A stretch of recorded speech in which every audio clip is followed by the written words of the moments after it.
الحمد لله رب العالمين لا شريك له وبذلك أمرت وأنا من المسلمين والصلاة والسلام على من أرسله لإماطة الشرك والبدعة من العرب والعجم وعلى آله وأصحابه الذين سعوا في إشاعة التوحيد والسنة مقرين بقوله تعالى فادعوا الله مخلصين له الدين.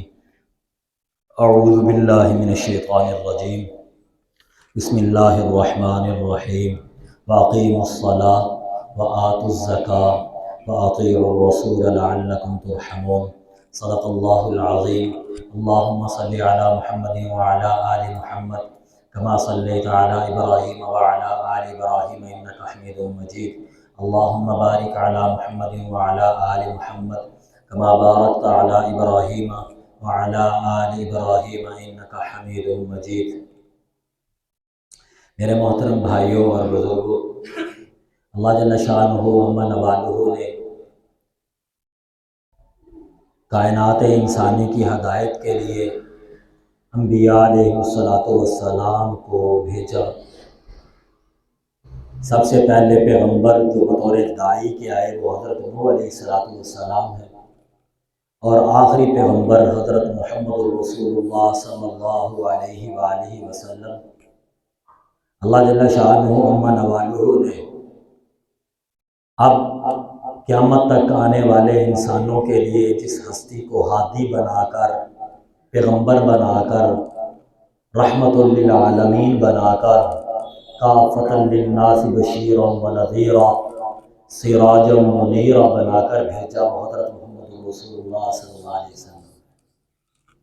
میرے محترم بھائیوں، میرے بزرگوں، میرے دوستوں، یہ ہدایت اور یہ نبوت یہ اس ماہ رمضان میں ہوئی۔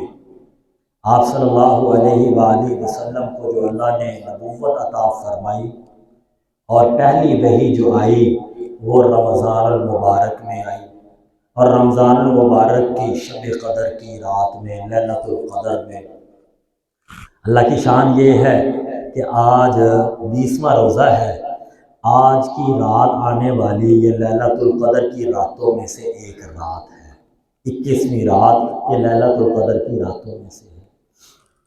میرے محترم بھائیوں، میرے بزرگوں، میرے دوستوں، اور کائنات انسانی کی ہدایت کے لیے اللہ نے قرآن اتارا ہے، اور رسول اکرم صلی اللہ علیہ وآلہ وسلم نے پورے قرآن کی تشریح کو اپنی احادیث کے اندر جب سمیٹا تو ایک جگہ پر آپ نے یوں ارشاد فرمایا، بنی الاسلام علی خمس، اسلام کی بنیاد 5 چیزوں پر ہے۔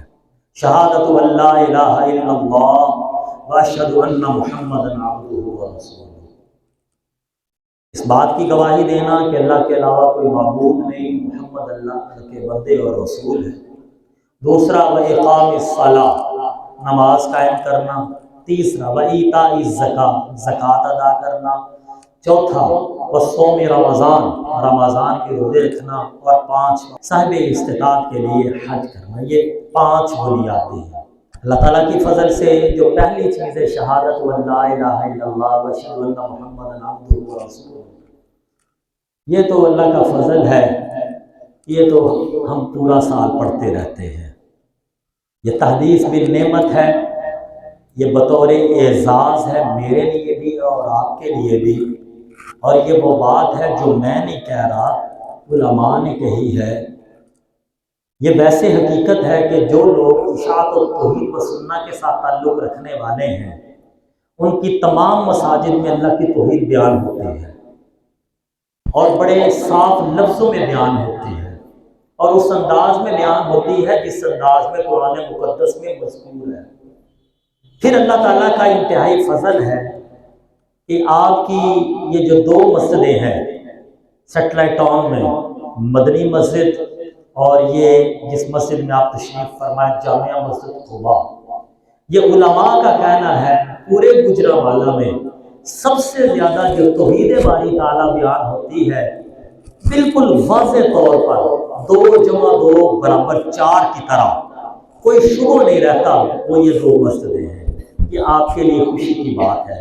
اللہ ہمیں اسی طرح استقامت نصیب فرمائے، کیونکہ جو لوگ توحید بیان کرتے ہیں اور اس پہ استقامت اختیار کرتے ہیں بیان کرنے والے اور سننے والے، وہ اتنے خوش نصیب ہیں کہ آسمانوں سے ایک اعلان ہوتا ہے، ایک پروانہ جاری ہوتا ہے، ایک سرٹیفکیٹ جاری ہوتا ہے، فلا خوف علیہم ولا هم یحزنون۔ جب تم دنیا سے جاؤ گے تو اگلے کا خوف نہیں، پچھلے کا غم نہیں، اور تم جنت میں نحن اولیاؤکم فی الحیات الدنیا وفی الآخرہ، ہم دنیا میں بھی تمہارے، اللہ کہتے ہیں میں دوست تھا، اور آخرت میں بھی میں تمہارا ولی ہوں۔ تو میرے محترم بھائیوں، تو پہلی چیز تو الحمدللہ بہت بیان ہوتی ہے۔ دوسری چیز جو چوتھے نمبر پہ ہے روزہ، وہ ہم نے پہلے جمعے میں عرض کر دیا تھا، پڑھا تھا ہم نے۔ پھر اس کے بعد نمبر آتا ہے اسلام کی بنیادی تعلیمات پر، وہ ہے نماز۔ نماز کے متعلق بھی گزشتہ جمعے ہم نے پڑھا، اللہ کرے ہم اس پہ، میں بھی عمل پہ آ جاؤں، آپ بھی عمل پہ آئیں، اور اللہ قادر ہے اس آواز کو دنیا کے ہر کونے پر پہنچا دے۔ تیسری چیز جو ہے وہ ہے زکوٰۃ، جو بنیاد ہے اسلام کی۔ تو زکوٰۃ، آج ہم زکوٰۃ کے متعلق کچھ پڑھیں گے، زکوٰۃ کی عظمت، اہمیت، زکوٰۃ کس پر فرض ہے، اور جو لوگ زکوٰۃ نہیں دیتے وہ کتنا بڑا گناہ ہے۔ میرے محترم بھائیوں، زکوٰۃ اتنا اہم عمل ہے ایمانیات کے بعد، جس طرح نماز کا تذکرہ بہت دفعہ قرآن میں آیا، زکوٰۃ کا تذکرہ بھی بہت دفعہ آیا۔ 80 سے زائدہ مرتبہ قرآن مقدس میں زکوٰۃ کا موجود ہے۔ 20 آیات ایسی ہیں جس میں اللہ جل شانہ و عما نوالہ نے مختلف پیکج دیے ہیں امت کو، مختلف عنوانات کے ذریعے لوگوں کو نیکیوں کی طرف بلایا۔ جب ان نیکیوں کا ذکر کیا مختلف عنوانوں میں، تو ان میں ایک عمل ہمیں زکوٰۃ ضرور ملتا ہے۔ اللہ جل شانہ و عما نوالہ نے اپنے ایک پیغمبر کو کہا یہ کرو، تاکید کی، تو وہ کیا تھی؟ اللہ کا ایک پیغمبر ہے جس کو حضرت عیسیٰ علیہ السلام کہتے ہیں، تو انہوں نے کیا کہا تھا؟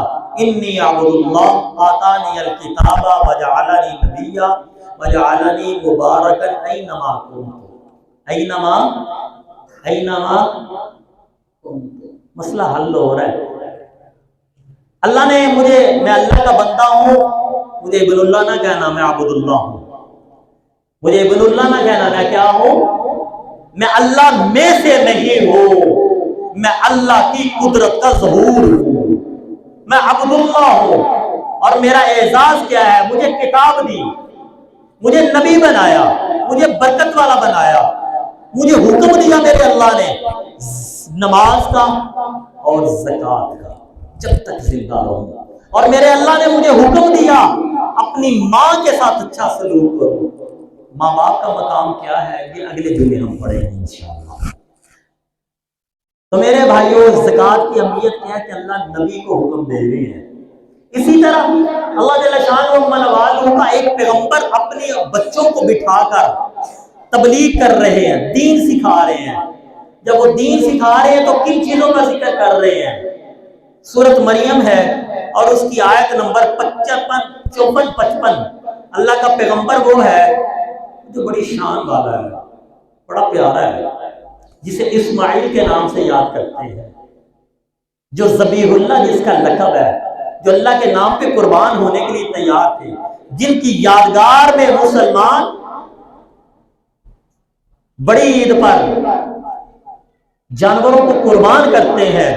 وہ اتنی شان والا پیغمبر اپنے بچوں کو بٹھا کر بڑی عام باتیں ذکر کر رہا ہے۔ ہم جب اپنے بچوں کے پاس بیٹھتے ہیں اور ان کو کہتے ہیں پتر زندگی کا نچوڑ دسنا ہے، اس میں ہم عمدہ بات کرتے ہیں یا ایسے کر دیتے ہیں؟ جی، اہم بات بتاتے ہیں۔ تو پیغمبر اپنی اولاد کو بٹھا کر بتا رہے ہیں کامیابی کے گر، عزت کی کنجی، قبولیت والے اعمال، اللہ کا محبوب بننے والی چیزیں۔ تو وہ کیا کہہ رہے ہیں؟ وَاذْكُرْ فِي الْكِتَابِ إِسْمَاعِيلَ إِنَّهُ كَانَ صَادِقَ الْوَعْدِ وَكَانَ رَسُولًا نَبِيًّا وَكَانَ يَأْمُرُ أَهْلَهُ بِالصَّلَاةِ وَالزَّكَاةِ۔ اپنے بچوں کو بٹھایا اور ان کو حکم دیا کس بات کا؟ نماز کا اور زکوٰۃ ادا کرنے کا۔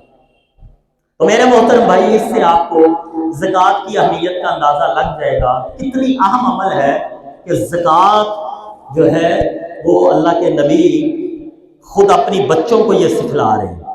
میرے محترم بھائیوں، میرے بزرگوں، میرے دوستوں، اسی طرح اللہ جل شانہ منوالو سورۃ توبہ کی آیت نمبر 71 میں ذکر کر رہے ہیں مومن کون ہوتے ہیں، اور وہ مومن جن کے اوپر اللہ کی رحمتیں برستی ہیں۔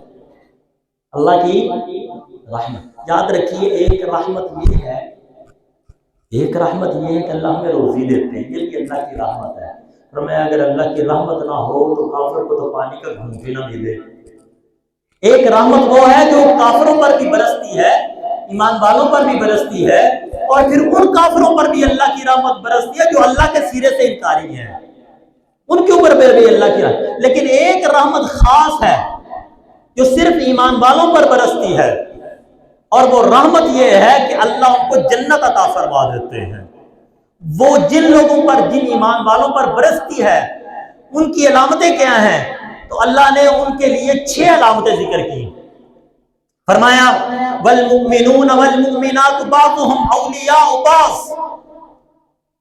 اخلاق سکھائے جا رہے ہیں۔ ایمان والے مرد اور ایمان والی عورتیں بعض ان کے بعض کے دوست ہوتے ہیں۔ ٹھیک ہے جی، میرا بھائی زیادتی کر رہا ہے، اس لیے میں اس سے قطع تعلقی کی ہے۔ اس نے زیادتی کی، قطع تعلقی۔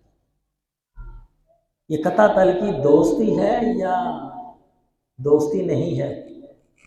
جی یہ تو دوستی نہیں ہے۔ تو اللہ تو قرآن میں ایمان والوں کی علامت بیان کر رہے ہیں، والمؤمنون والمؤمنات بعضهم اولیاء بعض، ایمان والے مرد اور ایمان والی عورتیں آپس میں ایک دوسرے کے اولیاء ہوتے ہیں، ساتھی ہوتے ہیں، غمخوار ہوتے ہیں، بھلائی چاہنے والے ہوتے ہیں، محبت کرنے والے ہوتے ہیں۔ اور میں اس کو کیسے جملہ عرض کرنے لگا ہوں، میں اس کو کیسے مومن مان لوں جس کے دل میں عائشہ کا بغض ہو؟ میں اس کو کیسے مومن تسلیم کر لوں جو معاویہ کے اوپر انگلی اٹھائے؟ میں اس کو کیسے مومن قبول کر لوں جس کے دل میں صدیق اکبر کے لیے بغض ہو؟ اللہ تو کہتے ہیں زید اور عمر 2 بھائی ہیں، اگر زید کے دل میں عمر کے لیے بغض ہے یہ مومن نہیں ہے، عمر کے دل میں زید کے لیے بغض ہے یہ مومن نہیں ہے۔ آج کی صدی کے اندر، اس صدی میں، اس صدی کے بھائی، اس صدی کے محلے دار، اس زمانے کے محلے دار، اس زمانے کے چچا زاد، اس زمانے کے ماموزاد، اس زمانے کے تاجر بھائی کے بارے میں میرے دل میں بغض ہو تو مومن نہیں رہتا، تو صحابہ کے بارے میں بغض رکھنے والا کیسے مومن ہے؟ والمؤمنون والمؤمنات بعضهم اولیاء بعض۔ اب آگے اللہ فرماتے ہیں پھر مومن کی خوبیاں کیا ہیں؟ مومن کی خوبیاں کیا ہیں؟ یأمرون بالمعروف وینہون عن المنکر ویقیمون الصلاة ویؤتون الزکاة ویطیعون اللہ ورسولہ۔ یہ 5 خوبیاں۔ پہلی خوبی یہ ہے یأمرون بالمعروف، مومن جو ہوتا ہے وہ اپنے بھائی کو اچھی بات کی طرف بلاتا ہے، نیکی کی طرف بلاتا ہے، دین کی طرف بلاتا ہے، توحید کی طرف بلاتا ہے۔ میرے بھائیوں، معروفات، نیکیاں، ان نیکیوں کی جو جڑ ہے جانتے ہیں وہ کیا ہے؟ جڑ وہ کیا ہے؟ نماز، میرے ساتھ چلیے، نماز، ماں باپ کی خدمت، حج، زکوٰۃ، روزہ، سچ بولنا، امانت ادا کرنا، سخاوت کرنا۔ نہیں نہیں نہیں نہیں، نیکیوں کی جڑ میرے نبی نے کہا التوحید رأس الطاعات، ساری نیکیوں کی جڑ اللہ کی توحید ہے۔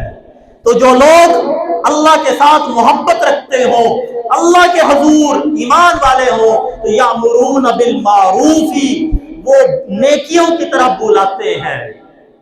اپنی اولاد کو کس کی طرف بلاتے ہیں؟ نیکیوں کی طرف۔ میں اور آپ ذرا دیکھیں ہم کتنی کو نیکیوں کی طرف بلاتے ہیں۔ وَيَنْهَوْنَ عَنِ الْمُنْكَرِ، اور بری باتوں سے روکتے ہیں، گناہوں سے روکتے ہیں۔ وَيُقِيمُونَ الصَّلَاةَ، نماز قائم کرتے ہیں۔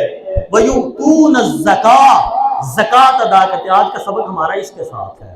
تو ایمان والوں کی علامتیں جب اللہ نے ذکر کی، ان کی علامتیں ذکر کی جن کے اوپر اللہ کا وہ رحم ہوگا جس رحم کی وجہ سے اللہ قبر کی سختی سے بچائے گا، وہ رحم ہوگا جس رحمت کی وجہ سے اللہ میدان معاشر کی گرمی سے بچائے گا، وہ رحم ہوگا جس رحم کی وجہ سے اللہ حساب و کتاب کی سختی سے بچائے گا، وہ رحم ہوگا جس رحمت کی برکت سے اللہ اعمال نامہ دائیں ہاتھ میں عطا فرمائیں گے، وہ رحم ہوگا جس رحم کی برکت سے اللہ نبی کی شفاعت نصیب فرمائے گا، وہ رحم ہوگا جس رحمت کی برکت سے اللہ حوض کوثر پلوائے گا، وہ رحم ہوگا جس رحم کی وجہ سے اللہ اپنی رضا کا اعلان کریں گے، وہ رحم ہوگا جس رحم کی وجہ سے اللہ سورت رحمان خود اپنے بندے کو سنائے گا۔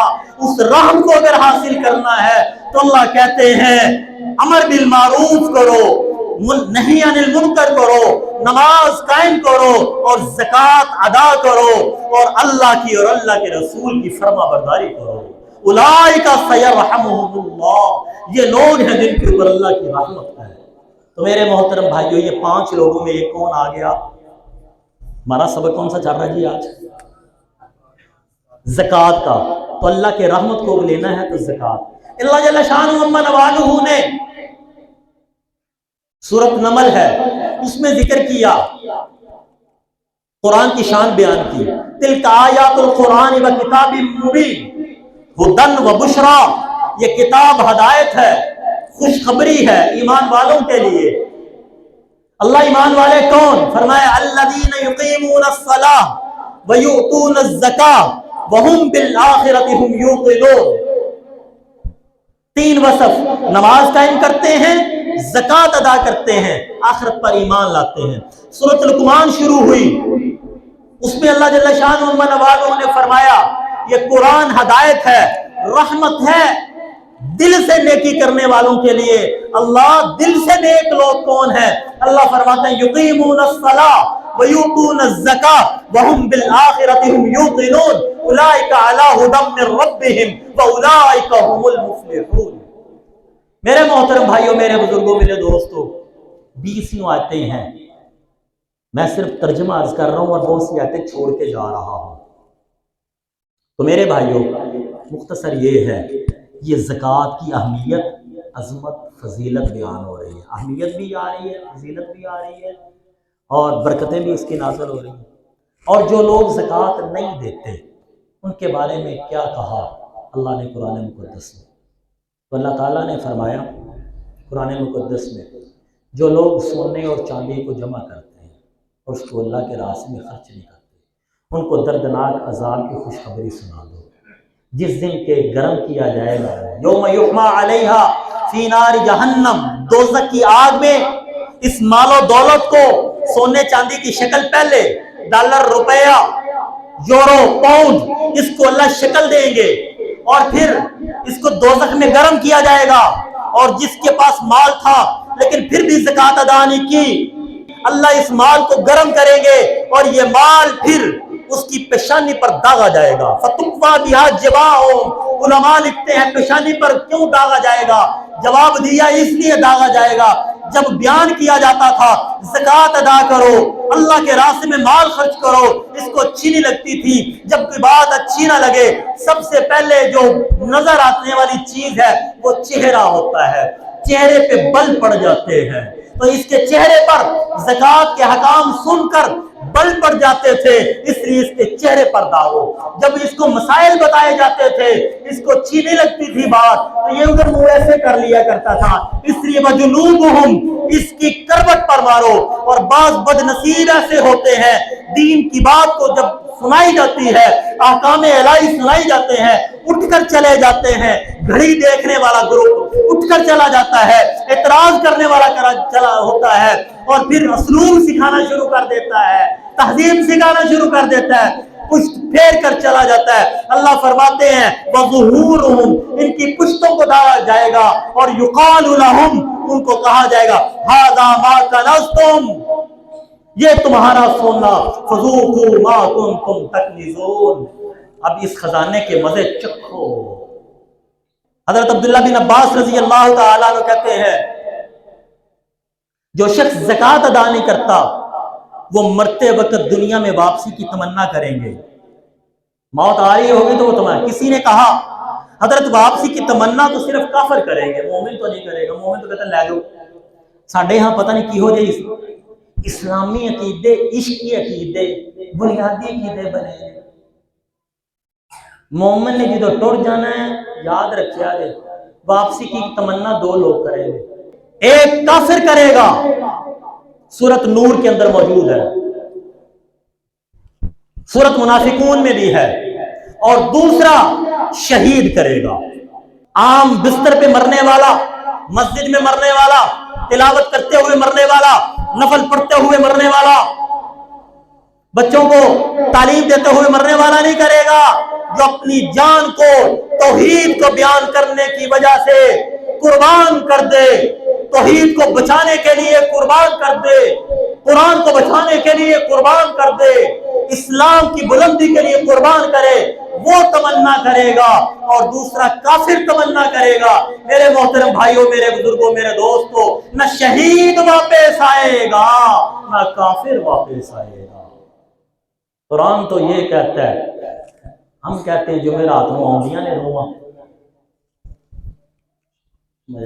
ہم کہتے ہیں جمعرات، آپ کو پتہ ہے یہ روح نکلنے کی کتنی تکلیف ہے؟ جانتے ہیں یہ ہر مومن کو ہوتی ہے، ظاہراً کچھ بڑی خوبصورت جا رہے تھے لیکن اس کی اپنی ایک تکلیف ہے۔ میری ماں عائشہ صدیقہ سیدہ طیبہ طاہرہ عفیفہ وہ فرماتی ہیں جب رسول اللہ صلی اللہ علیہ وسلم کی جان کنی کا وقت تھا، وہ جو تکلیف میں نے دیکھی تھی، اب مجھے کوئی ڈر نہیں ہے، مجھے پتہ ہے اب تکلیف آنی ہی آنی ہے۔ اور مجھے یہ بتاؤ ایک دفعہ جاندی ہے پھر جمعرات میں واپس آؤں ہے، پھر جاندی ہے پھر آؤں ہے، کہڑے تیانے لایا ہوں گا، کون سا دین ہے؟ میرے بھائی ایمانداری سے پوچھو جا کے۔ ایک روایت بھی آتی ہے حضرت عیسیٰ علیہ السلام کو اللہ نے یہ معجزہ عطا فرمایا تھا، مردوں کو زندہ کیا کرتے تھے، کہتے تھے قم باذن اللہ کے حکم سے اٹھ، وہ کھڑا ہوتا تھا، فرمایا اسی طرح قبر پہ مارا اور کہا قم باذن اللہ، ایک اٹھا، چہرہ نورانی، انتہائی خوبصورت، متقین کے سارے اوصاف نظر آ رہے ہیں کہ یہ اللہ کا کوئی بڑا ہی پیارا تھا، لیکن وہ منہ کو یوں کر رہا ہے جیسے کڑوی کوئی چیز کھاتا ہے نا تو بندہ منہ کو کس طرح کرتا ہے، تو کہا یہ کیا ہے؟ کہا جب موت آئی تھی تو اس کی کڑواہٹ آج بھی محسوس کرتا ہوں۔ پوچھا کتنی دیر پہلے مرے تھے؟ کہا 500 سال پہلے۔ اتنے 8ویں دن والا کہڑا کام شروع ہو گیا؟ کوئی جمعرات کو لے آؤں گا، کوئی سوموار کو لے آؤں گا۔ تو میرے دوست خدا کے قرآن پہ آ جاؤ، قرآن کہے جمعرات نو آندیاں نے میں نہیں مننا گا، جو قرآن نہ کہے، نبی نہ کہے، تبلیغی کہے نہیں مانیں گے، اشاعتی کہے نہیں مانیں گے، دیوبندی کہے نہیں مانیں گے، بریلوی کہے نہیں مانیں گے، اہل حدیث کہے نہیں مانیں گے، باپ کہے نہیں مانیں گے، استاد کہے نہیں مانیں گے۔ ہم مانیں گے وہ جو رب کا قرآن کہے یا نبی صلی اللہ علیہ وسلم کا سچا فرمان کے متھے لگے ہوا فرمان نہیں۔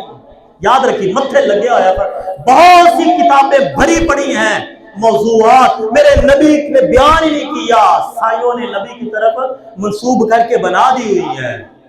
جیسے اس میں سے ایک ہے لولا کا لما خلقت الافلاک، اگر آپ کو نہ بنانا ہوتا تو ہم کائنات نہ پیدا کرتے، یہ بھی میرے نبی کے متھے لگائی ہے، میرے نبی نے نہیں بیان کی، اس لیے نبی بیان کیسے کرتے؟ اللہ تو قرآن میں کہتے ہیں ہم نے زمین و آسمان حق کے لیے بنائی ہے، ہم نے زمین و آسمان کو اپنی قدرت کو دکھانے کے لیے بنائی ہے، نبی اپنی طرف کیسے منسوب کر سکتے ہیں؟ تو خیر میرے محترم بھائیوں، میرے بزرگوں، میرے دوستوں، اللہ جل شانہ و منوالہ نے جو لوگ زکوٰۃ نہیں دیتے، حضرت عبداللہ بن عباس رضی اللہ تعالیٰ عنہ فرماتے ہیں جو زکوٰۃ نہیں دیتے مرتے وقت تمنا کرے گا کہ مجھے واپس بھیجا جائے۔ سائل نے کہا یا حضرت قرآن میں تو یہ ہے کہ تمنا تو کافر کریں گے، تمنا تو کافر کریں گے۔ حضرت ابن عباس نے کہا میں تمہیں قرآن سے دلیل دیتا ہوں، اور قرآن کی آیت تلاوت کی، وَأَنفِقُوا مِمَّا رَزَقْنَاكُم مِّن قَبْلِ أَن يَأْتِيَ أَحَدَكُمُ الْمَوْتُ فَيَقُولَ رَبِّ لَوْلَا أَخَّرْتَنِي إِلَىٰ أَجَلٍ قَرِيبٍ فَأَصَّدَّقَ وَأَكُن مِّنَ الصَّالِحِينَ وَلَن يُؤَخِّرَ اللَّهُ نَفْسًا إِذَا جَاءَ أَجَلُهَا وَاللَّهُ خَبِيرٌ بِمَا تَعْمَلُونَ۔ اللہ فرما رہے ہیں اللہ کے راستے میں خرچ کرو جو اللہ نے تمہیں دیا، اس سے پہلے کہ تم میں سے کسی کو موت آ جائے، پس وہ اس وقت یہ کہے گا اے میرے اللہ تو مجھے مہلت دے دے، تھوڑی سی مہلت دے دے، رب لولا اخرتنی الی اجل قریب، کچھ مہلت دے دے، فاصدق، میں صدقہ کروں تیرے راستے میں اور نیک لوگوں میں شامل ہو جاؤں۔ اللہ اعلان کرتے ہیں یہ زندگی دی تھی یہ کافی، لن یؤخر اللہ نفسا، ہرگز اللہ مہلت نہیں دیتا کسی نفس کو جب اس کی موت کا وقت آ جاتا ہے۔ میرے محترم بھائیوں، یہ زکوٰۃ ادا نہ کرنا یہ کافروں کے ساتھ ملایا قرآن نے۔ وَلَا يَحْسَبَنَّ الَّذِينَ يَبْخَلُونَ، قرآن پاک کی آیت ہے، يَبْخَلُونَ بِمَا آتَاهُمُ اللَّهُ مِنْ فَضْلِهِ هُوَ خَيْرًا لَّهُمْ بَلْ هُوَ شَرٌّ لَّهُمْ سَيُطَوَّقُونَ مَا بَخِلُوا بِهِ يَوْمَ الْقِيَامَةِ۔ خلاصہ آیت کا ترجمہ، جو آج بخل کی وجہ سے زکوٰۃ نہیں دیتے، قیامت کے روز یہ مال ان کے گلے میں زنجیر اور توق بنا کر ڈال دیا جائے گا۔ رسول اللہ نے فرمایا ثلاثۃ، تین لوگ سب سے پہلے دوزخ میں جائیں گے۔ فرمایا پہلا امیر مسلط، وہ امیر، وہ بادشاہ، وہ حکمران جو زبردستی مسلط ہو۔ ہاتھ تو انہوں نواز شریف، شہباز شریف، عمران خان، زرداری تو نہ لے آ جائے، یہ سارا کفریہ نظام دے، یا فضل الرحمان نہ لے آ جائے، یا سراج الحق دے نہ لے آ جائے، یہ تو میرے امیر المومنین نے، سمجھ لگ رہی ہے جی، جڑا کلمہ پڑھ دے انہیں یو کے تو کرائے تو لے کے، یو ایس سے تو کرائے تو لے کے، یہ تو میرے بن سکتے ہیں، اللہ کے کاغذاں چ نہیں گئے۔ ہاں کتے باہر جا کے آکھو اے لڑو آپس وچ، یہ زبردستی آئے نے، تاندری نہ لائے نے، یہ نہ کوئی 45 کوئی نہیں، کوئی آکھے نہ کوئی 47 کوئی نہیں، نہ چکرا چ نہ پیا دے۔ یہ وہ بادشاہ جو اسلام کے طریقے کے خلاف زبردستی مسلط ہی دے سارے گئے۔ امیر مسلط، اپنے اپنے کا نام نہ لگے آجے، سارے رگڑے جاؤ گے، اسی مولوی بھی رگڑے جاؤں گے۔ امیر مسلط، وہ بادشاہ جو زبردستی لوگوں پر مسلط ہو اور ظلم کرے۔ دوسرا فرمایا میرے اور آپ کے لیے ہے، کسی پر انگلی نہ اٹھائیے، میں اور آپ اپنی خیال کریں۔ فرمایا وذو ثروۃ من مال لا یؤدی حق اللہ تعالی من مالہ، وہ مالدار جس کو اللہ نے مال دیا اور وہ اللہ کا حق ادا نہیں کرتا، زکوٰۃ نہیں دیتا۔ وہ فقیر فخور، یہ بھی میرے اور آپ کے لیے پلے ککھ نہیں تے اندر میں فلانے میں نہیں کر چھڑنا، میں فلانے میں نہیں کرنا، بھکھا تے متکبر، پلے ککھ نہیں، دعوے بڑے بڑے بڑے، فقیر فخور، اللہ کو متکبر غریب اتنا برا ہے۔ اللہ کہتے ہیں چل مالدار ہو گئے، کوئی تکبر کردا، کوئی پھڑ ماردا، کوئی اڑیاں ماردا، کوئی باواں انج ماردا، کوئی انج کردا، کوئی منہ ڈنگا کردا، کوئی گل نظر ہوندی سی چنگا ہو بھی نہیں، تے گھر کچھ نہیں، تے آکڑ دا چوکھا ہے، انہوں سٹو جنت وچ۔ میرے دوستو مجھے اور آپ کو دیکھنا ہے ہمارے اخلاق کیسے ہیں، اپنی بہنوں کے ساتھ، اپنے بھائیوں کے ساتھ، اپنے محلے داروں کے ساتھ۔ میرے شر سے میرے محلے دار مطمئن ہے، یہی آنے نے بھائی ہے آپ کھا جی کو کچھ نہ آکھو، انہیں سر پاڑ دینا ہے، کار روٹی تھوڑی لب دی ہے، جیل وچ 3 ٹائم لب دی ہے، ہفتے چ ایک دفعہ گوشت بھی لبدا ہے، کار تے لے نہیں سکتے۔ کہیں میں اور آپ ایسے تو نہیں ہیں، ذرا یہ دیکھ لیں میرے محترم بھائیوں۔ اس میں بھی ایک وہ شخص ہے جو زکوٰۃ ادا نہیں کرتا۔ اب اگلی بات عرض کر دیتا ہوں، زکوٰۃ کس پر واجب ہے؟ تو زکوٰۃ دوستو صاحب نصاب پر واجب ہے۔ صاحب نے، یہ بڑا اہم مسئلہ ہے، یہ سبق شروع ہو رہا ہے، بڑی توجہ، ایک لمحے کے لیے ادھر ادھر ہوئے نا تو مسئلہ نہیں سمجھ آئے گا۔ پھر دہراتا ہوں، زکوٰۃ کس پر واجب ہے؟ زکوٰۃ صاحب نصاب پر واجب ہے۔ جی صاحب نصاب کون ہے؟ تو سنیے، وہ شخص جس کے پاس 52.5 تولے چاندی ہو، یا وہ شخص جس کے پاس 7.5 تولے سونا ہو، یا وہ شخص جس کے پاس اس کی قیمت نقد روپیہ ہو اور قرضہ کوئی نہ ہو، اس کی قیمت 52.5 تولے چاندی کی قیمت ہو، نقد روپیہ ہو اور قرضہ کوئی نہ ہو، یا سامان تجارت یا سونا ہو، یا چاندی ہو سونا ہو، اس کی قیمت 52.5 تولے چاندی کو پہنچ جائے، یا سونا ہو اور کچھ پیسے ہوں، اس کی قیمت 52.5 تولے چاندی کو پہنچ جائے، یا اس کے پاس چاندی ہو اور کچھ پیسے ہوں جن کو ملایا جائے، قرضے ختم کر کے اس کی قیمت 52.5 تولے چاندی کو پہنچ جائے، اور پھر اس کے اوپر پہلی دفعہ، ہر دفعہ نہیں، ذہن میں رکھیے، پہلی دفعہ سال گزر جائے تو اس شخص کے اوپر زکوٰۃ فرض ہے۔ اب اگلی بات، اب زکوٰۃ ادائیگی کا طریقہ کیا ہے؟ تو میرے بھائیوں، جس دن جو صاحب نصاب ہو اس تاریخ کو یاد رکھیں، عربی تاریخ کو، اس کے حساب سے اگلے سال تک درمیان میں اکثر حصہ اگر صاحب نصاب رہا تو اس پر اس تاریخ کو زکوٰۃ دینا ہوگا، یا کچھ مال بڑھتا گیا اس تاریخ تک جتنا مال پہنچے گا اس تاریخ کو اس کو زکوٰۃ دینا ہوگی، یا درمیان سال میں مال کبھی اوپر گیا کبھی نیچے گیا، سمجھ لگ رہی ہے، لیکن نصاب سے اکثر حصہ نصاب کے برابر رہا، اس تاریخ کو جب پہنچیں گے تو جو کچھ موجود ہوگا، pocket money, bank balance, committee جمع شدہ، سامان تجارت، سونا چاندی، بندے دا الگ بیوی دا الگ، یہ ذہن میں رکھیں، کار دا اکٹھا نہیں کرنا، یہ ہر بالغ کا الگ الگ ہے، بالغ ہو، عاقل ہو، مسلمان ہو، اس کے اوپر ہے، اور یہ شرط پائی جائے کہ اس کے اوپر زکوٰۃ ہوگا۔ میرے محترم بھائیوں، میرے بزرگوں، میرے دوستوں، کن لوگوں کو زکوٰۃ دی جا سکتی ہے؟ کن قسموں کو؟ لوگ نہیں، قسم۔ قرآن نے ذکر کیا انما صدقات، بے شک زکوٰۃ، یہاں پہ صدقات بمعنی زکوٰۃ ہے، غریبوں کے لیے، مساکین کے لیے ہے، جو زکوٰۃ کو اکٹھا کرنے کی طرف سے ریاست کی طرف سے بندے مقرر ہوتے ہیں ان کو دی جا سکتی ہے، مؤلفۃ قلوب کو دی جا سکتی ہے، دلوں کی نرمی کرنے کے لیے کسی کو دی جا سکتی ہے، اور قیدیوں کو چھڑانے میں، اور وہ لوگ جو قرضے میں پھنسے ہوئے ہوں ان کے لیے، اور جہاد کرنے والوں کے لیے، اور جو مسافر ہیں اس کو دی جا سکتی ہے زکوٰۃ۔ میرے محترم بھائیوں، زکوٰۃ کن کو نہیں دی جا؟ سب سے پہلے سید کو زکوٰۃ نہیں دی جا سکتی۔ اب یہ مختلف فی آگے مسئلہ ہے، کیا سید کو دے سکتا ہے؟ تو فقہاء نے لکھا دے سید کو دے سکتا ہے، غیر سید کو نہیں دے سکتا۔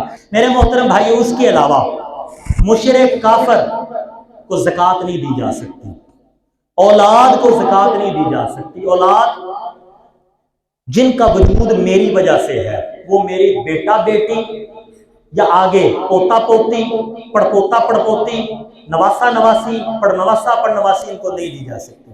ماں باپ کو نہیں دی جا سکتی، ماں باپ کو، دادا دادی کو، نانا نانی کو، پردادا پردادی کو، اوپر سے جن کی وجہ سے میرا وجود ہے۔ یہ تھا پہلے ذکر کیا جن کا وجود میری وجہ سے، دوسرا جن کی وجہ سے میرا وجود ہے۔ اور اسی طرح میرے بھائیوں، خامد بیوی کو اور بیوی خامد کو زکوٰۃ نہیں دے سکتے۔ جو صاحب نصاب آدمی ہے، خود مالدار آدمی ہے، اس کو بھی زکوٰۃ نہیں دی جا سکتی۔ اس کے علاوہ بھائی کو، بہن کو، بھابھی کو، بھانجی کو، بھتیجی کو، اور جناب من اور چچا کو، تایا کو، خالہ کو، پھوپھی کو، بلکہ جو قریبی رشتہ دار ہیں ان کو دینا 2 اجر ہے۔ میرے نبی نے کہا، فرمایا کسی کو دو گے تو 1 نیکی ملے گی، قریبی رشتہ داروں کو دو گے تو 2 نیکی ملے گی، ایک اللہ کے راستے میں دینے کا، دوسرا صلہ رحمی کرنے کا، 2 اجر ملے گی۔ میں مدرسے کا مولوی ہو کر کہہ رہا ہوں، مدرسے میں بعد میں دیجئے، پہلے اپنے رشتہ داروں کو دیجئے، پہلے بھائی بہن بھائیوں کو دیجئے، پہلے ان کو کوشش کیجئے، بچ جائے تو پھر آگے ادھر ادھر جائیے۔ تو میرے محترم بھائیوں، میرے بزرگوں، میرے دوست، اسی طرح نابالغ بچہ اگر اس کے پاس مال ہے تو اس کے مال پر زکوٰۃ نہیں ہے۔ اگلی بات، بچہ نابالغ ہے، اس کا ماں باپ کے اوپر انحصار پر بچے پہ زکوٰۃ کا حکم ہے۔ بچہ نابالغ، ماں باپ امیر ہے، بچے کو زکوٰۃ نہیں دی جا سکتی۔ پہلا مسئلہ تھا کہ بچے کے پاس مال ہے تو اس کے مال پر زکوٰۃ ہے، تو اس کے مال پر زکوٰۃ نہیں ہے۔ اب دوسرا مسئلہ ہے کہ بچہ نابالغ ہے اور اس کے ماں باپ امیر ہیں تو اس بچے کو زکوٰۃ نہیں دی جا سکتی، اور اگر اس کے ماں باپ غریب ہیں تو پھر نابالغ بچے کو زکوٰۃ دی جا سکتی ہے۔ اگلا مسئلہ، ایک بالغ لڑکا ہے، اس کے ماں باپ امیر ہیں لیکن اس کے پاس کچھ نہیں ہے، وہ صاحب نصاب نہیں ہے، تو اس کو زکوٰۃ دی جا سکتی ہے۔ یہ نہیں کہا پیو تو کوٹھیاں چے بھائی ابا جی کوٹھیاں چلے وہ نہیں دیں دے تو اولاد وہ مجبور ہے بیٹا، یہ پیو ہے جی ہوندے ہی نے نا، تو اللہ تعالیٰ نے سارے کا علاج رکھے ہے کیونکہ اللہ تو اللہ ہے نا۔ تو میرے بھائیوں، اب ایک دو مسئلہ عرض کر دیا، وہ جو مسئلے تھے میں نے رات کہا تھا اگر کسی نے مسئلہ پوچھنا ہو تو پوچھ لیں۔ پہلا مسئلہ ہے جی، یہ بڑا اہم مسئلہ ہے جی، ہمارے ہاں یہ بہت زیادہ مسئلہ یہ ہے، کیا کوئی بچہ گود لینے سے ان کو باپ اور ماں کا نام دینا جائز ہے؟ کسی بچے کو میں نے گود میں لے لیا، میری اولاد تھی یا نہیں تھی، تو کیا اس کی ولدیت میں میرا نام چل سکتا ہے؟ میرے بھائیو، سورۃ احزاب اللہ تعالیٰ قرآن مقدس میں ارشاد فرما رہے ہیں، وَمَا جَعَلَ أَدْعِيَاءَكُمْ أَبْنَاءَكُمْ ذَلِكُمْ قَوْلُكُمْ بِأَفْوَاهِكُمْ، تمہارے کہنے سے یہ میرا پتر ہے پتر نہیں بنتا، یہ تمہارے منہ کی باتیں ہیں، اپنے لے پالکوں کو اپنا بیٹا نہ کہو، ذالک قولکم بافواہکم، یہ تمہارے منہ کی باتیں ہیں، ادعوہم لآبائہم، ان کو ان کے باپوں کے ناموں کے ساتھ پکارو۔ اولاد نہ ہونے کی وجہ سے بچہ لیا تو میں ولدیت میں اس بچے کا نام نہیں لکھ سکتا، گارڈین میں لکھ سکتا ہوں، سرپرست میں لکھ سکتا ہوں، ولدیت میں کہ بہت اس کے اوپر اللہ کے نبی نے لعنت بھی بیان کی، قرآن کا بھی حکم آ گیا ہے، ادعو امر کا صیغہ ہے، اور اللہ کے نبی صلی اللہ علیہ وسلم نے وعید شدید بھی بیان کی ہے۔ اگلی بات، کیا یہ بچہ جائیداد میں حصہ بنتا ہے؟ دوستو، اس بچے کو جائیداد میں وراثت میں حصہ نہیں ملتا۔ اگلی گل سن لیا جائے، ایک بچہ بھائی کا بیٹا لے لیا میں نے، پھر اس کے بعد میری بھی اولاد ہو گئی، وہ بچہ میرے پاس رہا، خدمت کرتا رہا، پالا پوسا، اللہ نے مجھے مال دیا، میں مر گیا، وہ دے ماں پیو بھی آندے نے تینوں کچھ نہیں دینا، قرآن آندہ ہے انہوں کچھ نہیں دینا، وہ کی کریں؟ اس کا حل ہونا چاہیے کہ نہیں؟ حل سن لیجیے، جہاں کہا ہے کہ نہیں دینا وہاں پہ حل بھی بتایا، میں مرنے سے پہلے وصیت کر جاؤں کہ میرے مال میں سے 30%، 20%، 25%، 33% تک وصیت کر سکتا ہوں، 33% وصیت تک کوئی میری انگلی نہیں اٹھا سکتا، جو انگلی اٹھائے گا وہ خود گناہگار ہوگا۔ وہ جو 33% سے زائد جو میں نے وصیت کی اس میں سے جو لے گا، میری بیوی لے، میری بیٹی لے، میرا باپ لے، میرا ماں لے، میری اولاد لے، وہ حرام کھائے گا۔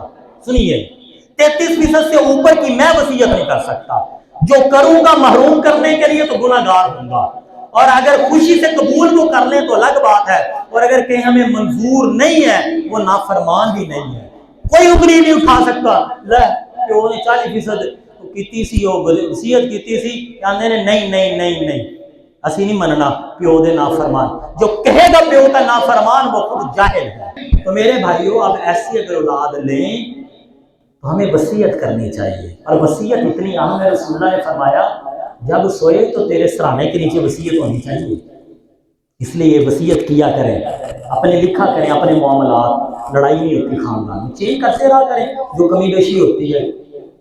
میرے بھائیوں، اپنی اولادوں کو بتایا کریں، اللہ دی قسم بڑے بڑے نیک بندے آندے جنازے بھی خراب ہو جاتے ہیں وصیت نہ کرن دی وجہ سے، اولاد کو پتہ ہی کوئی نہیں ہوتا، پیو ولی ہوتا، جنازہ مشرق میں کوئی پڑھایا ہوتا ہے۔ یہ بڑا خیال کیا کریں، بڑا اہم ترین مسئلہ ہے۔ میرے بھائیوں، میرے بزرگوں، میرے دوستوں، تو اس کو وصیت جب ہو جائے گی اس کے لیے 25% کی، تو مطلب کہ ابا سو چھوڑ کر گیا، وہ ابا ہی تھا نا، ویسے تو حقیقی تو نہیں، ابا بنایا ہوا تھا نا، تو 75 روپے ملیں گے اس کی بیوی کو، اس کے باقی اولاد کو، باقی رشتہ داروں کو 25 اس کو مل جائیں گے، تو انشاءاللہ اس کے لیے بہتر ہو گیا نا جی۔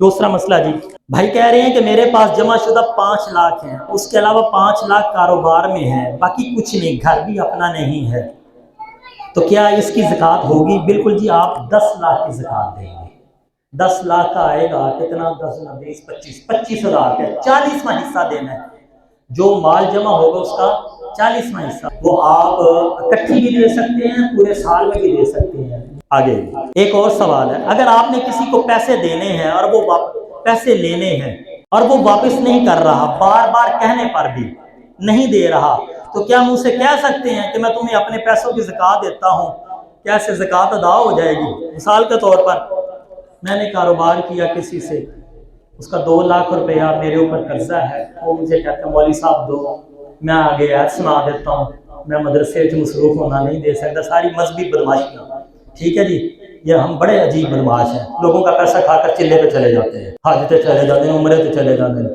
یہ مذہبی بدماش ہیں اور یہ سب سے زیادہ خطرناک ہے میرے بھائی، اس لیے میں نے اپنے اوپر یہ بات کر رہی ہے۔ تو میرے بھائیوں نہیں دیتا تو وہ مجھے کہتے ٹھیک ہے پھر 2 لاکھ نا زکوٰۃ تو کاٹ لاؤ میری زکوٰۃ، نہیں زکوٰۃ ادا ہوگی، اس طرح زکوٰۃ ادا نہیں ہوگی۔ زکوٰۃ کی ادائیگی کے لیے ایک شرط یہ ہے جب زکوٰۃ ادا کر رہے پیسہ دے رہے ہو تو اس وقت آپ زکوٰۃ کی نیت سے ہو، اگلے کو بتانا ضروری نہیں ہے۔ مثال کے طور پر میں کسی کو پیسے دے رہا ہوں تو میرا ذہن یہ ہو میں زکوٰۃ نکال رہا ہوں، یہ تو پہلے 2 سال 6 مہینے 1 مہینہ پہلے دی ہوئی ہے، اس سے زکوٰۃ ادا نہیں ہوگی۔ بھائی اب اس کا حل کیا ہے؟ اس کا ایک حل اور ہے، انشاءاللہ آپ کو حل بھی بتائیں گے۔ پریشان آپ کیا کریں، اس کو پنچایت میں بٹھاؤ اگر پیڑا آدمی ہے، اور اگر حقیقت میں وہ ماڑا ہے اس کو الگ کمرے میں لے جاؤ، آپ کی 2 لاکھ زکوٰۃ بنتی ہے، اس کا 2 لاکھ قرضہ ہے، اس کا کہو یہ میری طرف سے زکوٰۃ ہے، کنڈی مار لیا جائے وہ جدو وصول کر لے انہوں آپ کو پاجی قرضہ واپس کر دے، تھوڑی زکوٰۃ بھی ادا ہو گئی، وہ قرضہ بھی لے گئے، دو جنت اتر گئے۔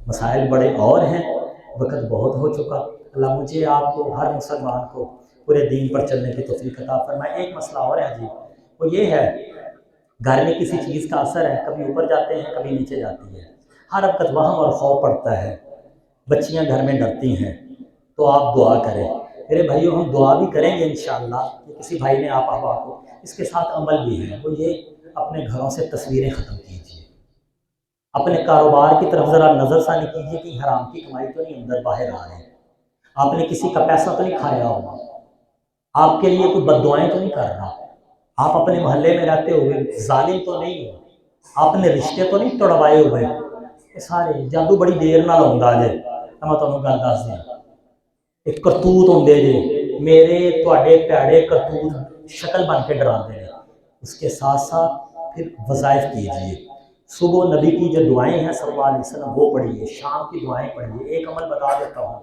اگر جادو محسوس کرتے ہیں تو سورت فلق، سورت ناس اور افحسبتم، اور اگر عصیب محسوس کرتے ہیں اور جنی وغیرہ تو پھر سورت مومنون کی آخری 4 آیتیں افحسبتم انما خلقناکم عبثا، ہر نماز کے بعد 21 مرتبہ پڑھ کر پورے جسم پہ دم کیجیے، جہاں پہ محسوس کرتے ہیں وہاں پہ سارے گھر والے پڑھ کر اپنے اوپر دم کریں، پانی پر دم کریں، اور پھر اس پانی کو جو ہے نا چھڑکاؤ کر دیجیے۔